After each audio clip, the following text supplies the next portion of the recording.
Hi, I'm Patricia Flasch, and I'm here today to talk about my new book, Becoming a Love Dog, From Emptiness to Tenderness.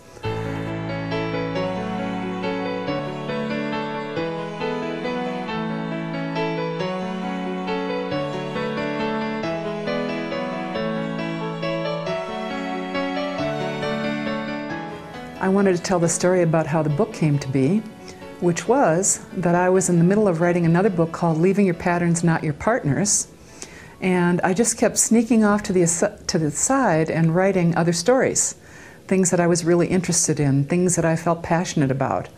And after several months of this, I was looking through the things I'd been writing, and it turned out to be that I'd actually written a whole other book, which was an anthology of stories of topics that I felt really drawn to, and I knew that they were also big draws in the lives of the soul coaching clients that I work with.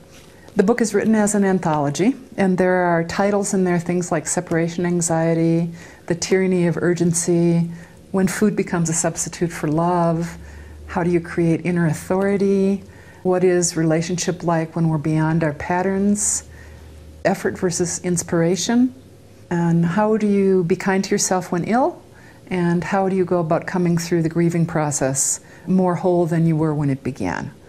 The other thing I wanted to say is that I chose to do this event at Santa Fe Soul, which is a beloved, right in my neighborhood healing center. And the wall in the background you see is Santa Fe Soul's prayer wall. And it has a Native American prayer and a Christian prayer and an African prayer and a Hindu chant. And we have Kuan Yin, Our Lady of Guadalupe. And it's really just a lovely expression that we all walk. There are many paths. There are many ways to kneel and kiss the ground. This book is inspired in part by the teachings of Rumi. And Rumi is a 13th century Persian mystic. And there's a particular poem that Rumi says that I'm going to share with you now. The grief you cry out from draws you toward union. Your pure sadness that wants help is the secret cup. Listen to the moan of a dog for its master. That whining is the connection. There are love dogs no one knows the name of. Give your lives to be one of them. Rumi actually coins a term here in his ecstatic poetry, which is love dogs. And so much of this book is actually the practical implication of how you take Rumi's ecstatic poetry and you bring it into emotional maturity and spiritual integration inside yourself. And I also wanted to read you a few of the signs. How do you know that you're a love dog? A longing for something nameless, a yearning for something vaster than the small self, an honoring of our own and each other's heartbreaking humanity, a passion for truth, a desire for healing, an interest in tenderness, a deep integrity, a deep interest in living authentically, easily moved to tears or laughter. Life has become a spiritual path, a willingness to learn from every painful experience, turning dross into gold. An intention to stop blaming self and one another, a commitment to forgive oneself and one another eternally, and a mature capacity for introspection.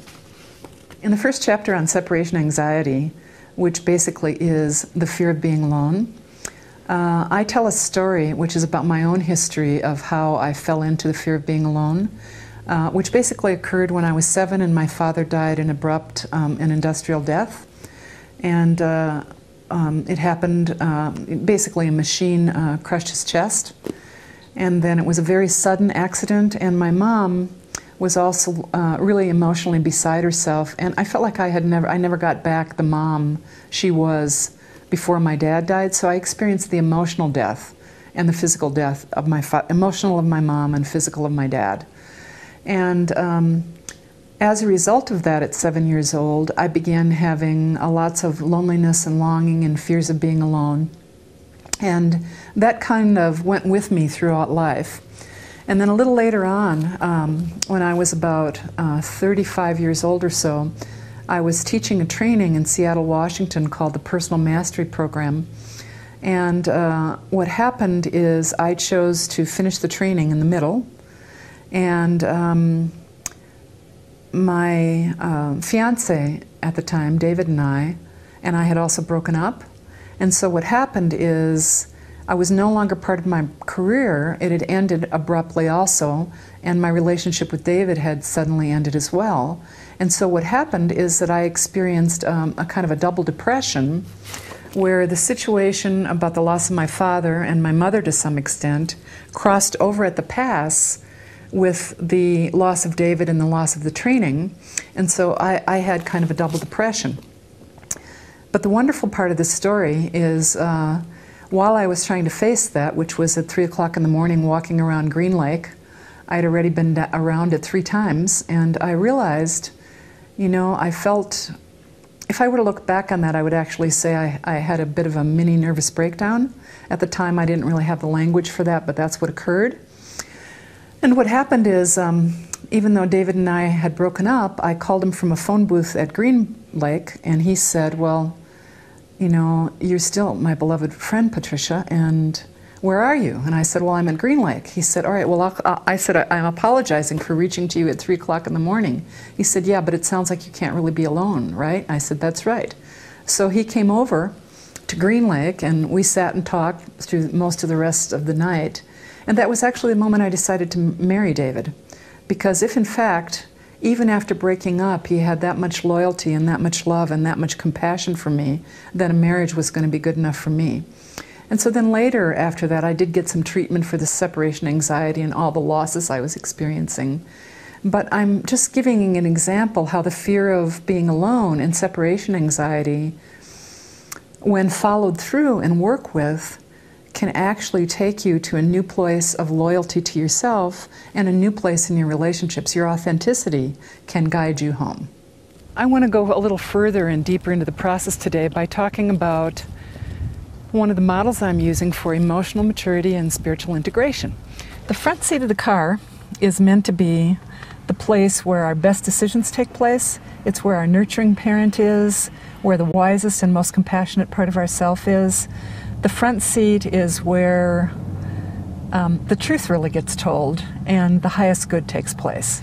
And the passenger seat of our cars is the support system. And the support system could be anyone from a coach, a therapist, friends, family. It could be a spiritual system, could be a minister, could be anything that you can consider that really lifts you up and supports you and helps you to spend more time in your front seat. And then right here in the middle of the car, between the 2 seats, is the observer. And what the observer does is looks all around the car to see which seat are we coming from, where are we making our choices from. So the observer is a really important part of our car. And then in the back seat, we have the wounded, cranky kids, and we have our critical parents. The older, edgier, judgmental parts of ourselves live in the back seat. And the back seat makes up our human condition. It doesn't really work to say, shut up. It won't really do it. What I need to say is, I hear you, and either offer her some structure and some boundaries and say, you know, I'm going to get with you in about 10 minutes, or would be to say, you know what, tell me what it is you need and I'm going to see what I can do. But in some way, I need to address the backseat characters, because if I don't, they take over. I notice many people who come into my practice actually think that they are their backseat. So they'll begin berating themselves and saying, well, I'm too fat, I'm too stupid, I'm not getting anywhere in the world. And I'll say, so you're in your back seat. They'll say, no, no, no, no, that's who I really am. And I'll say, no, that is not your essential self. That is your unconscious mind, which, by the way, is 10 stories high, the size of Texas. Lastly, no one spends all their time in the front seat of the car. No one feels supported, either intrinsically supported inside ourselves or externally the whole time. And no one spends all their time in the back seat. Really, this is more of a process of learning how to become more and more authentic, how to become real, how to become integrated, and how to become whole.